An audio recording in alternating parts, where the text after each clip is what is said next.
This is an Audi A3, that's a Volkswagen Golf. You probably know this, but underneath, they're the same car. They're a sister and brother from a different Mr. and Mother. But the Audi A3 is the more expensive premium sibling that did very well at university and now runs a hedge fund, whereas the Golf is a bit more affordable, did okay at school, now runs an Etsy shop selling phallic candles and healing crystals. But now on the used market, the prices have leveled out, just like your chances of getting a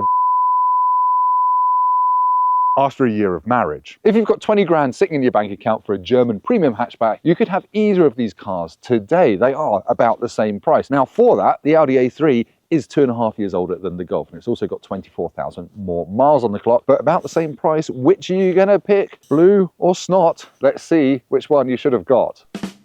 That nearly worked, come on.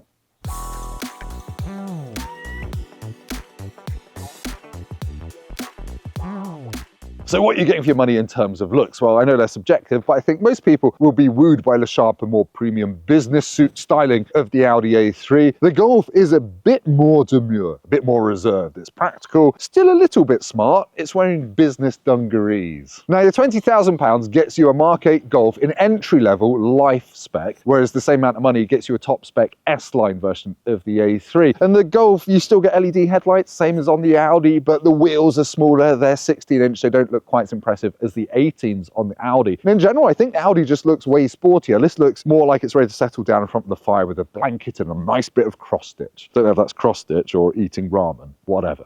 You probably won't be surprised to find out that the Audi A3 even looks sportier from the back with these jagged light signatures down here. But I should tell you that these cars do come in different body styles. You can get the Golf as an estate, which is more practical. The A3 comes in saloon form, which looks like a baby Audi A4, looks really nice. Now, there's going to be a theme in this video, and that is that this top-spec S-Line Audi doesn't have all the kit of this entry-level Golf. For example, this only has rear parking sensors.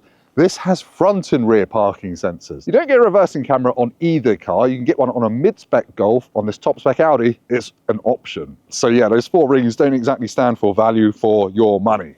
The boot spaces on the A3 and the Golf are identical at 380 litres. What that means is you can fit in a full-size suitcase, which may or may not have a dead MI5 operative in it, with space to spare. Now, that's the same in the Golf because they are the same car essentially, but you can get the Golf as the estate, which I've mentioned. That goes up to 611 litres of boot space, whereas if you get the A3 in the saloon form, only goes up to 425 litres. They also share the same height adjustable boot floor, which is quite handy. You can drop that down to fit bigger objects in. You can do it on the Golf as well, but the Golf wins on a marginal point difference because it comes with a through-loading ski hatch as standard. Right, we're going to check out the interiors. We're starting in the Volkswagen Golf, and if you've had the previous generation Golf, this doesn't feel like a forward step. They've taken away a lot of the buttons for things and put them in the touchscreen. So to change the temperature, you have to press a button down here and use these sliders and all this kind of stuff. The sliders don't light up at night either, so good luck changing the temperature on a nighttime drive.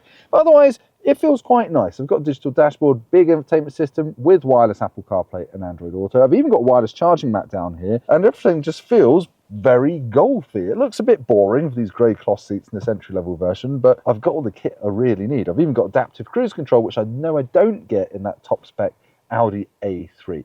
Now, in terms of the boring practical stuff, it's well thought out. I've got felt-lined door bins so things don't rattle around. I've got a little cup holder here, which you press a button and it clamps your drink like some kind of BDSM Red Bull holder. I've got storage space in here, a nice big glove box, which sadly isn't felt-lined, so your locking wheel nut key will rattle around and annoy you. But yeah, it feels decent in here, not the most exciting. One good thing though about this entry-level version of the Golf is you don't get the haptic buttons on the steering wheel. You get real buttons. As you go up the model range to match an R-Line, they get taken away and you get those horrible slidey black gloss things, which I don't like. There is a good reason to buy an entry-level Golf, and that is it. Now we're in the Audi A3, and the interior looks more stylish to start with. You've got things like a flat bottom steering wheel, leather seats, because this is a top spec S-Line model. Because this car's older and has done more miles, it's got more signs of wear. You've got some wear on the steering wheel. The seat bolsters are a little bit more crumpled. You can tell it's an older car. But yeah, overall, it looks higher quality until you start poking around. Look, this trim here sounds like a cheap plastic drum kit. That's not as good as the Golf. It's squidgy still. But yeah, it's kind of better in some ways. I prefer the infotainment system in Audis to the Volkswagen one.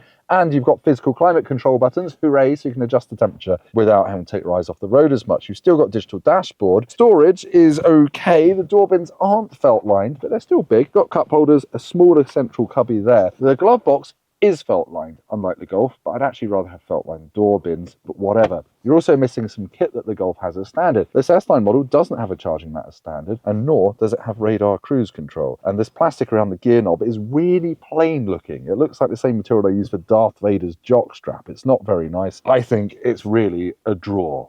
We've hopped into the back seats. We're going to start with the A3. I've actually not got much knee room. That's my driving position. I'm 6'3", and the seat has this plastic cutout. I'm glad it's cut out, but it's really hard on my old knees. I've got foot room. I've got headroom. But yeah, it does feel a little bit cramped back here. You've got a big hump in the middle of the floor. You haven't got any way of charging a mobile device. There's no USBs back here. You have got these little slidey covers on ISOFIX points though, and you've got reasonably big door bins. Again, not felt lined. But yeah, it feels a bit cramped and a bit dark back here. Again, not helped by the fact we've got a black roof in this S-Line model, which makes it feel like you're in a coal mine. I'm in the Golf now, and it feels like I've been locked in the closet forever, and I finally come out into the Royal Albert Hall. It's so much roomier than in the back of the A3. It's just simple things like having a cloth back on the front seat, so my knees aren't jammed into it at all. It's actually roomier because it's not got that plastic bit on it. I've got felt-lined door bins back here. I've got 2 USB-Cs for charging. Yeah, sure, you still got a lump in the middle of the floor, so your middle seat passengers won't be that comfy. Won't be much room for their feet. And the ISOFIX covers are slightly different ones that flip down a different way. But that light headlining makes it feel way less claustrophobic. This lower window line helps.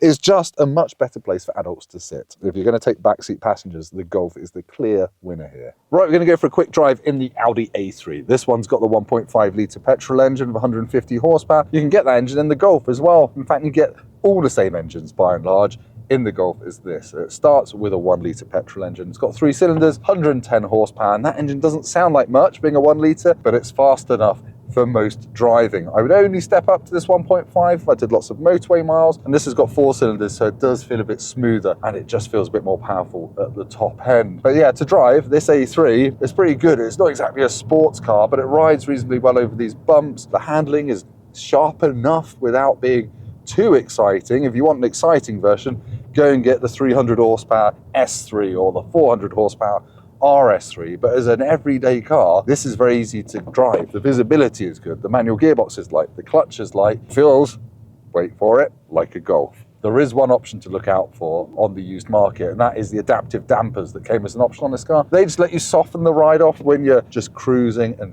stiffen it up when you're attacking a B road. But yeah, it's fine to drive. But how different is it to the Golf? As if by magic, we're now out in the Golf. This one's got a 2 litre diesel engine with 116 horsepower, which again doesn't sound very powerful, but it really feels absolutely fine in the real world. The benefit of this is it gets 67 mpg officially. That's 20 more than that petrol A3 that we were just in. It's 2 seconds slower to 60 at 10.2, but you don't notice in the real world unless you're doing family hatchback drag races, and you shouldn't be doing that. But anyway, this feels much like the A3 to drive. It's not barrels of fun, but it grips well. You can go down a country road at 60 miles an hour without thinking you're going to fall off the road, and the ride is actually better than the A3 because we're on smaller wheels and we've got those thick chunky tyres absorbing bumps in the road. So actually I prefer this to drive. Both cars are really refined at motorway speed, so they're both great choices for long journeys. There's really not a lot to like. The visibility is good out of both of them as well. There's a pheasant there, thank you cameraman Ollie, because the visibility is good. He could see that pheasant and we didn't get to eat it for our lunch. But yeah, one thing I should point out, this Golf is 3 insurance groups lower should I say,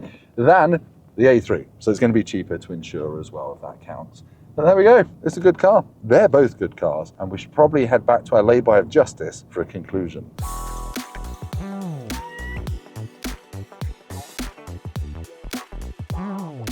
I'll level with you. When I started this video, I thought it was going to be a slam dunk for the 20 grand Audi A3. I thought, spend the same money, get a slightly older but slightly more premium car. But actually having back-to-back these cars, it's made me realize how much more stuff you get on the Golf as standard. Things like the wireless charging mat and just more back seat space. It is a better all-round car than the A3. So it's really up to you whether you want vanity or practicality, if you want sensibleness or slightly more suave looks. There's another thing to count as well. This car is newer. It's still got almost 3 years of its manufacturer warranty remaining. This one's manufacturer warranty has finished, so you'd have to factor that in. I'll be honest with you, if it was my 20 grand, I'd be going for Team Snot.